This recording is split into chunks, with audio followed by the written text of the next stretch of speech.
이어서 진주에서 전해드립니다. 불법 정치자금을 받은 혐의로 지난해 재판에 넘겨진 하영재 전 국회의원이 오늘 실형을 선고받고 법정 구속됐습니다.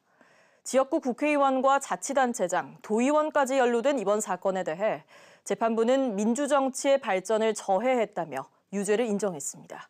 보도에 최진석 기자입니다. 정치자금법 위반 등 혐의로 지난해 5월 재판에 넘겨진 사천남의 하동 하영재 전 국회의원. 굳은 표정으로 법정에 나섰습니다. 재판대는 아무 이야기 안 하겠습니다. 현 시장한테 받은 돈 인정 안 하신 건 이유가 있으실까요? 그거는 제가 직접 한 게 아니기 때문에. 하 전 의원은 2020년 3월부터 2022년 6월까지 송도근 전 사천시장과 이정훈 전 경남도의원 등으로부터 1억 6천여만 원을 받은 혐의를 받았습니다. 국회의원 선거비와 지역사무소 운영비 등 명목이었습니다. 첫 재판 1년여 만에 나온 1심 재판부의 판단은 유죄였습니다.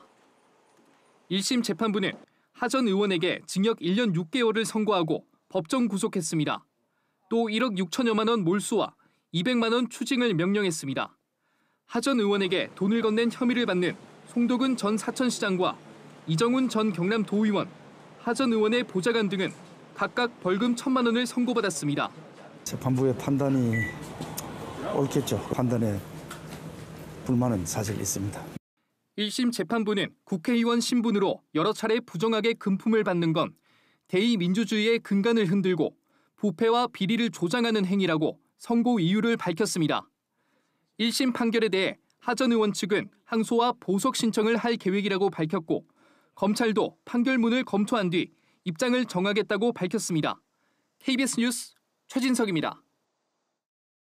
우주항공청이 내년도 예산안을 올해보다 27% 늘어난 9,649억 원으로 편성했습니다. 우주항공청은 우주수송 역량 확대와 첨단 위성, 달 착륙선 개발, 민간 중심 산업 생태계 조성 등 우주항공 5대 강국 실현에 맞춰 예산안을 편성했다고 밝혔습니다. 사천시와 경상국립대가 다음 달 3일 새로 만든 우주항공기술경영학과 운영을 시작합니다. 해당 학과는 석사 과정으로 사천 지역 기업과 기관에 다니는 직장인 20여 명으로 꾸려졌고 교육은 야간과 주말에 진행됩니다. 수업 내용은 항공업계 맞춤형 전문 인력을 키우는 이론과 실무 과정으로 구성됐습니다.